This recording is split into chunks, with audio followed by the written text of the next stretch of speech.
It started with a girl in a red dress and a man no one ever looked at twice. Her name was Tiana Brooks, 17, black, top of her class at Kennedy High. She was prom queen material, cheer captain, AP calculus, and that perfect kind of kind. The kind people talk about at funerals. His name? No one knew. Not then. They just called him Rick. Short for nothing, just Rick. He lived behind the Shell station, talked to birds, collected bottle caps, disappeared when people came near. A brutal battle for power, revenge, and justice unfolds. These aren't just stories. They're real lives, torn apart by secrets. We dive deep into chilling disappearances, unsolved crimes, and the truths buried beneath the surface. Because in the world of true crime, nothing is ever as it seems. And the ending? It will stay with you.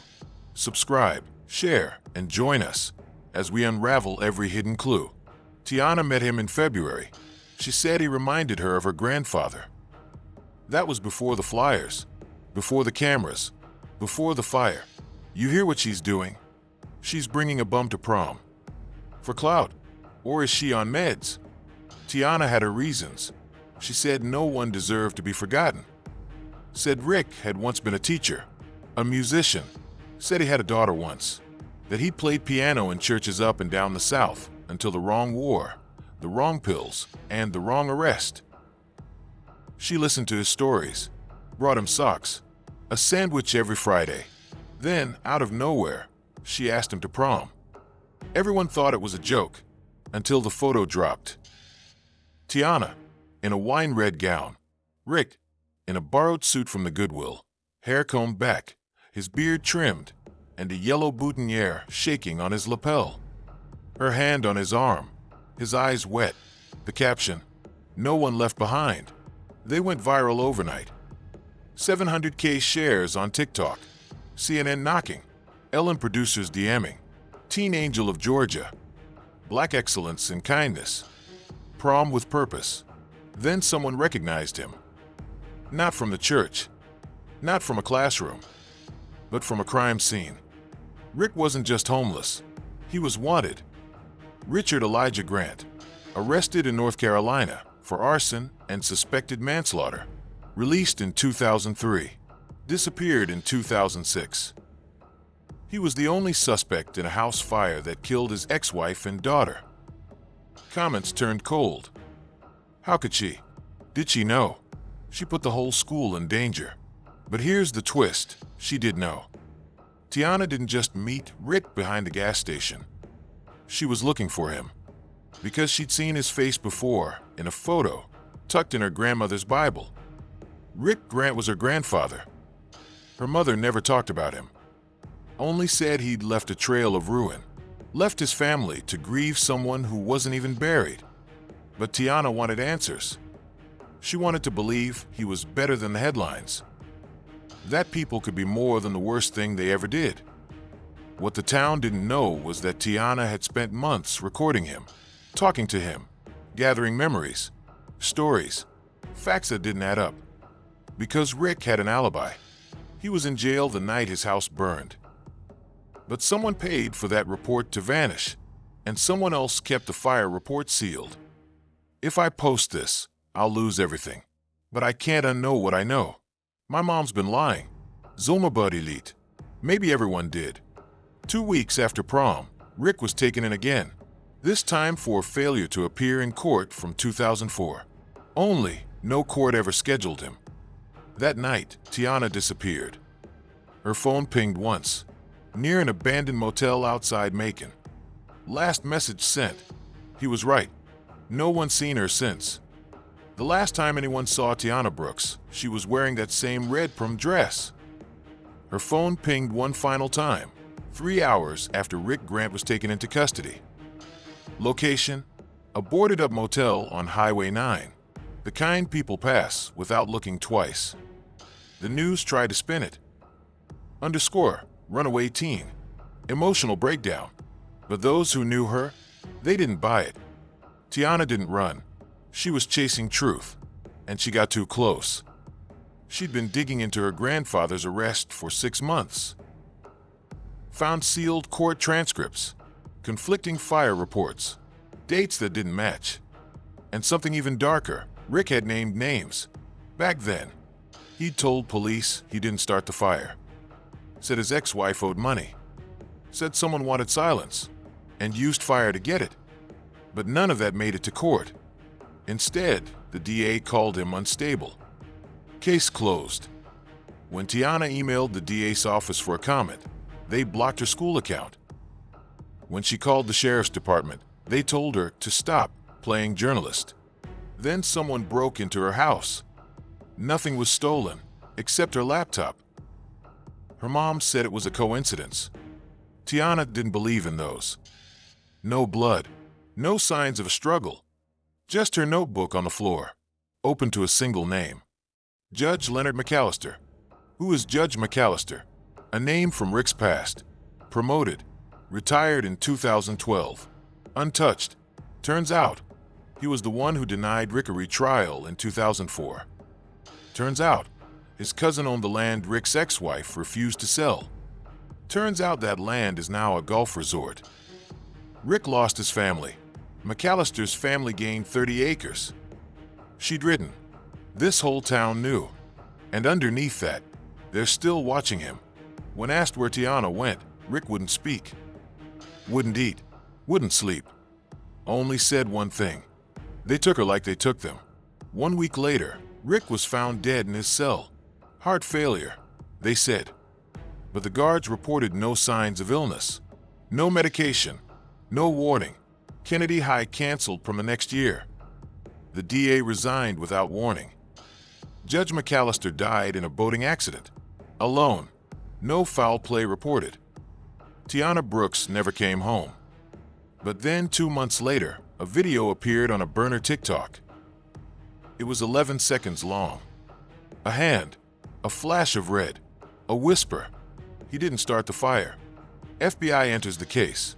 Local PD refuses comment. Some say she's in hiding. Some say she's dead. Some say she's still working, leaking truth bit by bit, using the story that made her famous to reveal the ones who buried it. But one thing's certain, the girl in the red dress was never just a prom queen. She was a witness. Now, she's a storm. The red dress files. They thought she was gone. But she left a trail, and it's starting to bleed. 2 weeks after the burner TikTok dropped, an anonymous email reached an investigative podcast host in Atlanta. Subject line: "What Tiana started, you need to finish." Attached were voice notes, images, passwords, and the first full version of her private investigation into Rick Grant's case.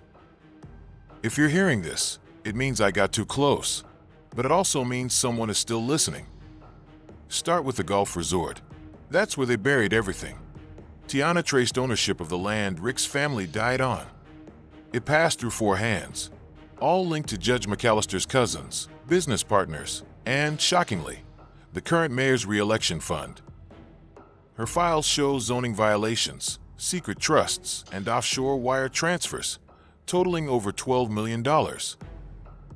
If you're serious about this, you'll meet me at the old mill. Bring nothing traceable. No cops. No friends. I'm not safe. Neither is anyone who tries to help. She wasn't paranoid. There's proof her social media was accessed remotely. Her school email flagged by state surveillance software. She was being tracked, erased slowly. And then she found the tape. It shows 2 men, faces blurred, standing outside Rick's home the night of the fire. One holds a gas can. The other wears a sheriff's badge. That footage never made it into court. Tiana found it on a damaged VHS buried in her grandmother's garage. If this gets out, they'll come for me. But if I don't let it out, no one will remember. Rick wasn't just my grandfather. He was a door. And behind that door is a whole town secret.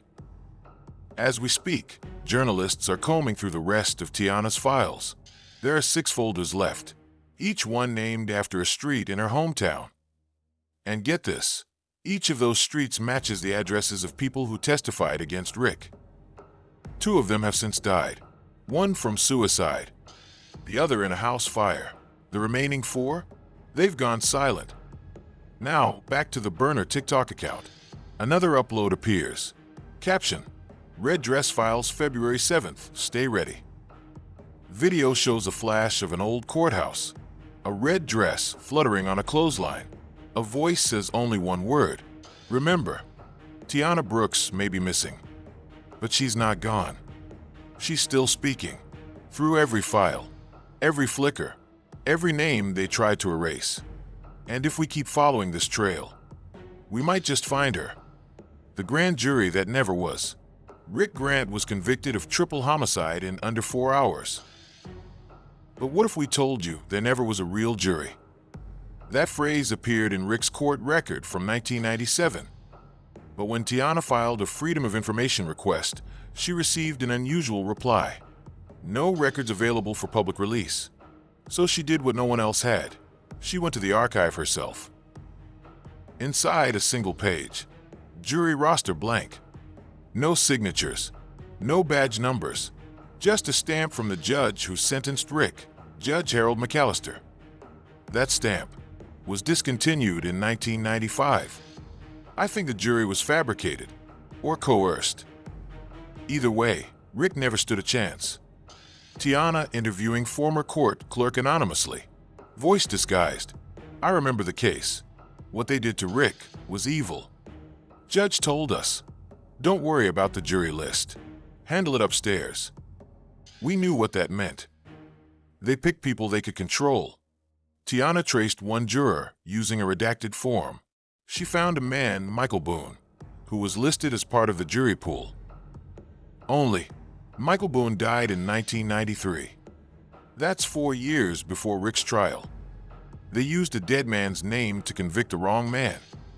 If this gets out, they'll burn the whole case before I can get to trial records. I need to scan everything. Every witness. Every lie. They built Rick's sentence on ghosts. Those matches? DNA tested as Rick's during the trial. Tiana uncovered the lab never signed off. The technician who supposedly handled the match kit was on maternity leave the entire month. Forgery, coercion, corruption, and at the heart of it, a teenage girl who refused to let the lie sit still. New evidence in 1997 conviction sparks state review. Missing teens files Rocktown's justice system. Judge McAllister resigns amid probe. 1 week after the red dress files leaked, Judge McAllister resigned. No public statement. But what's stranger is what happened to the evidence locker. CCTV footage from police station. Timestamp 2:13 a.m. A shadowy figure enters the archives with a key. Hours after the files went public, the case evidence was stolen. No sign of forced entry. No suspects. No prints. If they find this, it's already too late. But I left more than files. I left a map. Look for the church basement. And the name Violet. She knows everything. So we followed the map. And what we found beneath that church in Stonebridge, Georgia, changed everything we thought we knew about Rick's case. The church basement files. Who was Violet? A teenage girl vanished after exposing a lie. Now, a woman with a burned heart opens a box that was never meant to be found. Tiana's map led to this church in Stonebridge, Georgia. She circled one word in red, basement, and next to it, Violet. But there's no Violet in the congregation. No staff member. No volunteer. What we found wasn't a person. It was a box. The note said, "My name is Violet, Entilit. My real name is Margaret Shaw. I was the prosecution's key witness against Rick Grant. But I wasn't even at the scene. I was told what to say. They gave me the name Violet to protect me, but it was never about protection. It was about control." She told the jury Rick had threatened her, that she saw him with blood on his hands. But on these tapes, she admits, none of that was true. Detective Norris coached me for 3 nights straight. Said if I didn't do it, I'd be arrested for obstruction. I was 17. They said the victims' families needed closure, that Rick was a criminal, that the truth didn't matter anymore. Tiana had written about Norris, too. She called him the town's cleaner, the guy who made evidence disappear. And Violet, she was his leverage. More cassette tapes labeled Tape 2, Coach Brown. Tape 3, McAllister. Tape 5, funeral photo. These weren't just confessions. They were a roadmap of a conspiracy. One photo shows Judge McAllister in a car with the father of one of the victims. The timestamp, 1 week before the trial. Why were they meeting in secret? Why did the judge have the keys to the evidence locker? Zoom in on a cassette note. Do not trust anyone. They watch the phones. Tiana must have found these tapes and knew she had to go dark. But she wasn't running.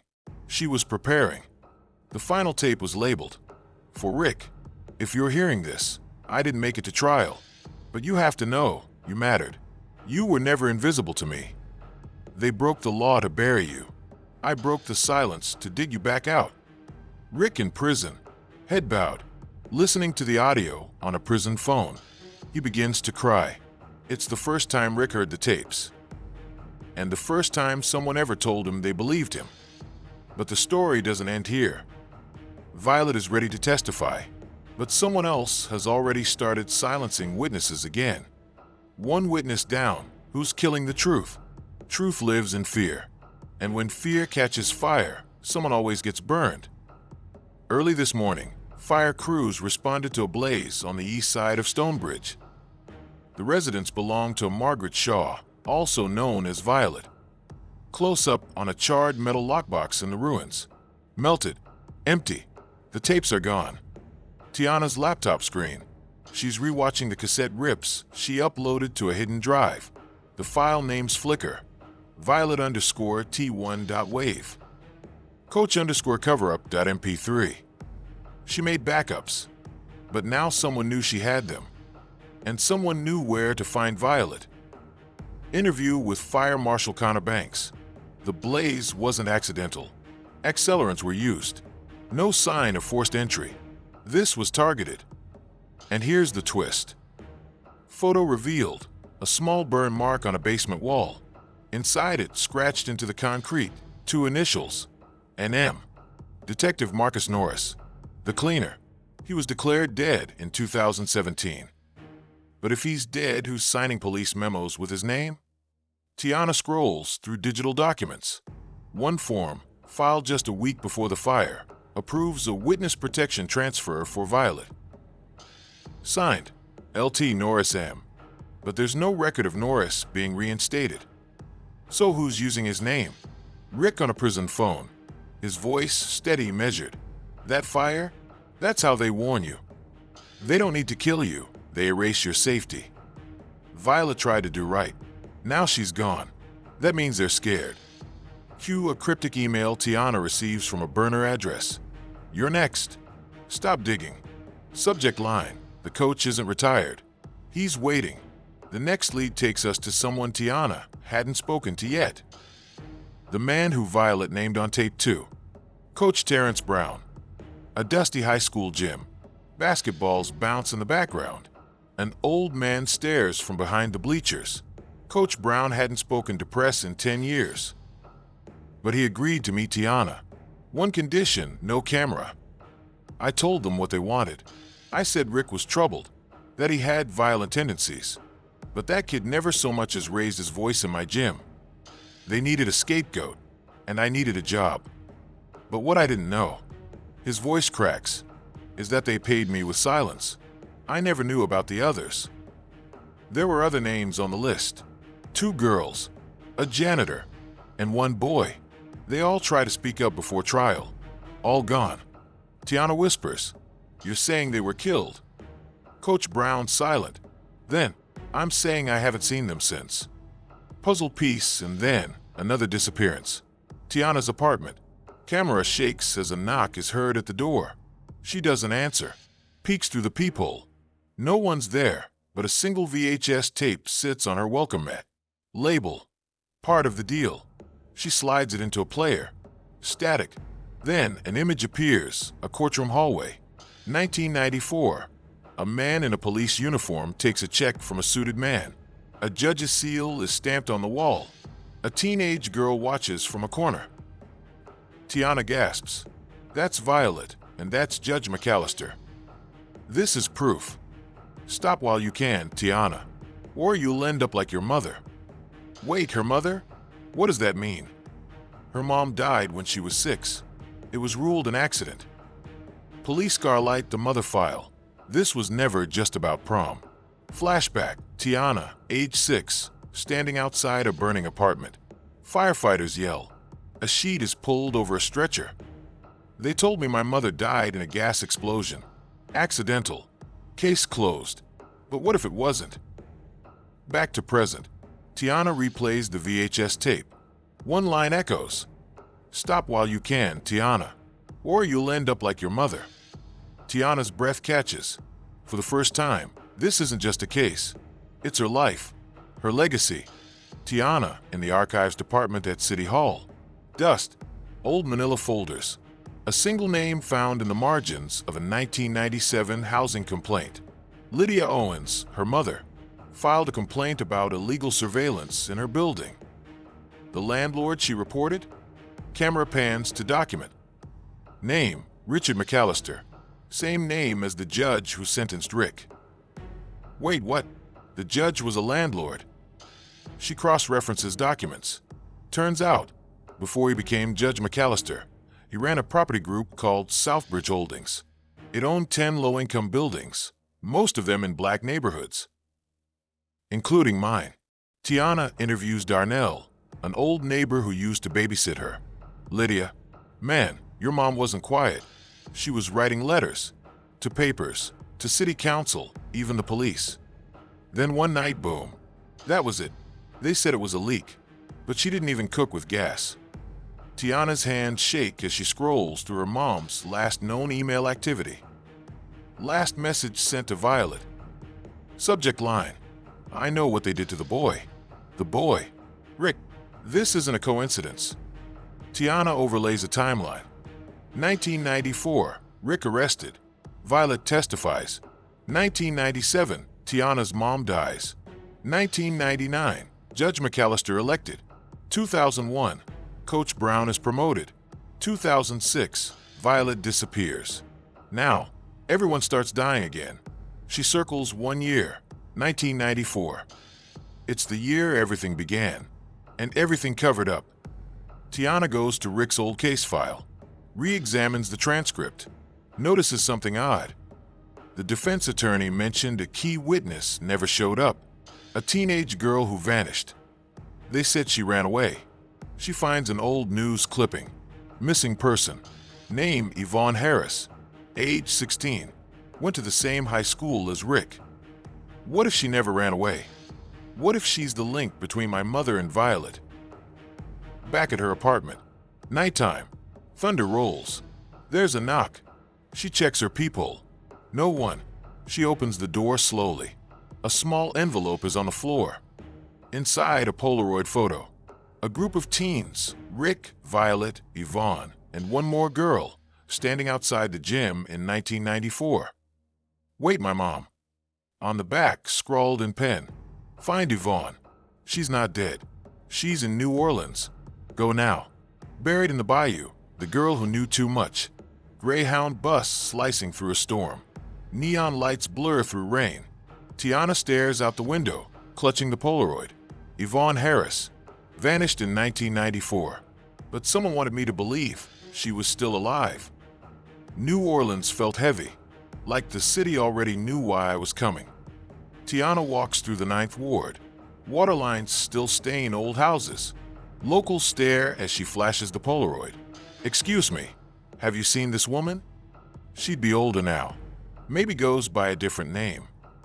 An older woman squints at the photo. That girl, yeah, she was here. Called herself Eve. Stayed at Sister Lenore's shelter years back. Then one day, poof, gone. Said she saw someone from her past. Tiana visits the shelter. Faded cross on the wall. A nun behind a desk hands her a dusty binder. We don't give out records. But she left something for someone one day. Inside the binder, a folded envelope, marked with one word, Rick. Tiana opens it. To Rick. If you ever come looking, I'm sorry I ran. I was 16. I saw what they did to you, and I couldn't breathe. But I have it, the tape. I took it from Coach Brown's office before they made me disappear. If you want it, it's where the truth got buried, where the water took everything, where we all stopped being kids. Find the tree, the one that leans east. This must be it. She digs, finds a rusted lockbox. Inside, a mini DV camcorder tape. She gasps, "Please don't be ruined." Back in her motel, she rents a camcorder from a pawn shop, holds her breath, plays the tape. Shaky footage of a locker room, voices laughing, then yelling, a boy's scream. "Yo, stop, man. What the hell? You better keep your mouth shut, Ricky, or we'll make you regret it." Coach Brown walks in, sees it happening, doesn't stop it. He nods. "Make it quick." That was the night. That was the setup. Then another voice, young, scared. "It's recording. You're recording." "Yeah, somebody has to. They'll kill you if they find out." Tiana pauses the tape, rewinds, enhances the audio. She hears it again. "Violet, don't. Please. You know he didn't touch you." "Shut up, Yvonne. If I testify, they promised they'd leave us alone." Tiana slams pause. Her chest heaves. Violet lied to protect herself, to protect someone else. Rick didn't just get framed. He got sacrificed. And the people who did it, they were protecting something, or someone way bigger. She looks at the judge's name again. Judge McAllister. Real estate, school board, political donor. This wasn't random. This was a system. Tiana calls Rick's old cellmate, a former hacker. She needs the tape digitized, fast. "If this goes public, they'll come for me. You know that, right?" He pauses, then makes sure the whole world sees it, not just the court. Suddenly, Tiana's phone buzzes. Unknown number. One message. "We see you, Tiana. Stop now." They've been watching since prom night, since before the dress, before the shelter, before the fire. They buried the truth in water, but I just pulled it out. Now I have the tape, and I'm going to show the world. The leak when silence breaks. A dark room. Tiana uploads the digitized tape to multiple platforms, YouTube, Twitter, TikTok. Her phone lights up nonstop. The tape went viral in hours. Millions watching, commenting, demanding answers. Screenshots of trending hashtags. Hashtag justice for Rick, hashtag BayouTruth, hashtag expose the judge. People remembered Rick, not just as the kid behind bars, but as the boy who was set up. Victims of abuse, survivors, whistleblowers, finally had a voice. Suddenly, Tiana's social media accounts are hacked. Messages deleted. Followers drop. Her phone rings. Unknown caller. "Stop digging, or you'll be next." Breaking news clip. Rick, now in his 30s, appears for the first time on camera. "I was framed. They used me as a scapegoat to hide the truth. I want justice for me, for Violet, for Yvonne, and for my mother's memory." Tiana watches, tears streaming. It's not just my story anymore. Tiana receives a package at her door, a single Polaroid. This time, it's her, taken last night. They're closer than I thought. Tiana re-examines her mother's files, and a hidden folder marked McAllister Files appears. Inside, photos, letters, and a mysterious key. What does this key unlock? And how deep does this conspiracy go? They want me to run, but I'm not running. I'm going to open that door. The door, secrets behind the key. Tiana stands outside a decrepit building on the edge of the bayou, holding the rusty key. This place wasn't on any map. The key fits the lock perfectly. Door creaks open. Inside, dust-covered filing cabinets, old videotapes, and a battered journal. Files on McAllister's dealings, bribes, threats, hidden victims. Tiana flips through a journal, a young woman's handwriting. They said silence was safety, but safety is a lie. Tiana finds a dusty projector and a real labeled confession. This could break the whole thing wide open. She plays it. A man's voice, shaky and urgent. If you're watching this, I'm already dead. Judge McAllister isn't just corrupt, he's dangerous. He made sure anyone who got too close disappeared. A loud noise upstairs. Tiana freezes. Shadows move. They're here. She hides as footsteps approach. Her phone vibrates with a text. Last chance. Leave or lose everything. No turning back. The fight for truth. Visual. Tiana running through a storm-drenched alley, clutching the battered journal tightly. Her breath is visible in the cold night air. I escaped the Bayou house, but I knew I was being hunted. Tiana's phone rings. Unknown number. She answers cautiously. Leave it alone, a distorted voice warns, or you'll end up like the others. Tiana hangs up, her hands trembling. They wanted me to stop, but now, I had more than a story. I had proof. Back in her safe place, Tiana pores over the journal. The entries belong to a woman named Lila. She'd worked for Judge McAllister as a secretary. The journal reveals McAllister's darkest secrets, bribery, threats, and a list of people who disappeared mysteriously. Lila wrote about a cover-up so big it could topple a city. Tiana revisits the confession tape, noticing subtle details, voices in the background, a faint tapping. It wasn't just McAllister. There was an accomplice, someone close. Rick contacts Tiana. I'm ready to testify, but I need protection. They meet in a quiet diner. Rick looks tired but determined. I've lived in the shadows too long. This ends now. Tiana and Rick gather evidence, interviewing victims, hacking records, connecting the dots. The deeper we dug, the more dangerous it became. One night, Tiana's safe house is broken into. Papers scattered. A warning left on the wall. Stop. They were closer than ever. Tiana streams live, exposing everything. I'm not afraid anymore. The truth is bigger than fear. Justice on trial, the courtroom showdown. Visual. Outside the courthouse, media and protesters gather, holding signs reading justice for Rick and end corruption. The city was watching. So was the world. The judge, the defense team, and the prosecution take their seats. Rick sat quietly, but his eyes burned with determination. Tiana watches from the gallery, clutching Lila's journal and the confession tape. The prosecution played the tape. Lila's words echoed through the room. McAllister's corrupt empire was finally unraveling. Suddenly, the defense calls a surprise witness, someone unexpected. The judge's longtime friend, claiming the tape was doctored and the journal fabricated. Gasps fill the room. Tiana stands, ready to challenge the witness. I have proof. She presents metadata from the video and handwriting experts confirming authenticity. The witness falters, then breaks down. I was paid to lie. They threatened my family. Tiana and Rick are escorted out by security. This trial wasn't just about law. It was a fight for survival. The verdict, justice or betrayal?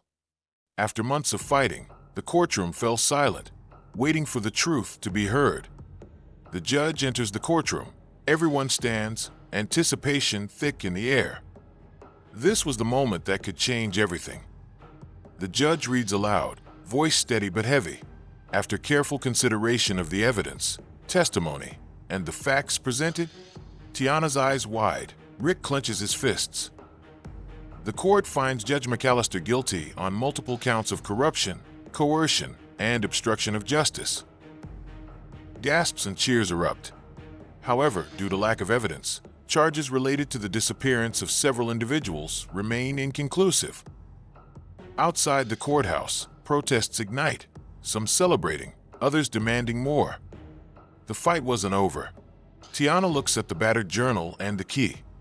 There was still one door left unopened. A mysterious figure watches Tiana from a distance, phone in hand. The war for truth was far from over. When you think the fight is over, that's when the real war begins. Unseen enemies, betrayal in the shadows. Nighttime, Tiana walking down a dimly lit street, eyes sharp, senses alert. After the verdict, I thought we were safe. I was wrong. Tiana receives an anonymous note tucked under her door. Trust no one. The walls were closing in. Cut to a trusted ally, Rick, meeting secretly with a shadowy figure. Why would Rick betray me? Tiana confronts Rick at a quiet park bench. You promised to stand with me. Rick's voice cracks. I had no choice. They're holding my sister. Asterisk. Tiana faces a cruel decision. Trust Rick again or walk alone. The enemy was bigger than I thought. Gunshots ring out nearby. Tiana and Rick dive for cover. They wanted us silenced. When the stakes are life and death, every choice feels like a gamble. Crossroads, fight or flight. Visual, Tiana and Rick in a cramped safe house, tense and exhausted. We had nowhere left to run. The clock was ticking. Tiana frantically reaches out to contacts, trying to secure protection for Rick's sister. The deeper we dug, the more tangled the web became. Tiana and Rick devise a plan to lure the attackers into the open, using the journal and confession tape as bait. It was risky, but we had no other choice. Under cover of darkness, Tiana streams live from a secret location. I wasn't just fighting for justice anymore. I was fighting for survival. Masked figures approach. Tension builds. Suddenly, police sirens wail nearby. Backup arrives. The battle wasn't over, but we'd taken back some ground. Rick's sister is safe, but the threat remains. We had won a fight, not the war. Justice isn't always clear-cut. Sometimes it's messy, and the truth is never simple. Aftermath, the truth revealed. Visual, the city skyline at dawn, quiet but tense. The trial had made headlines, but the story was far from over. News clips flash, corruption exposed. Community demands more. Tiana's fight goes viral. Tiana became a symbol, not just for Rick, but for every forgotten voice. Tiana reviews new documents, revealing deeper layers of corruption involving people nobody expected. The roots of deception ran deeper than McAllister. Tiana visits Rick's sister in the hospital. The fight had cost them dearly, but their spirit hadn't broken. As Tiana packs to leave town, she receives a cryptic message. This isn't the end. Watch your back. The camera zooms out, revealing the sender watching from the shadows. The battle for truth never really ends. Will Tiana expose the full story, or will the shadows claim another victim? If you believe in uncovering the truth and standing for justice, we'd love your support. Like the video, subscribe to the channel, and drop a comment telling us where you're watching from. Your voice matters, and you help make this community stronger. We'll be back with another case, right here on Unraveled Crime.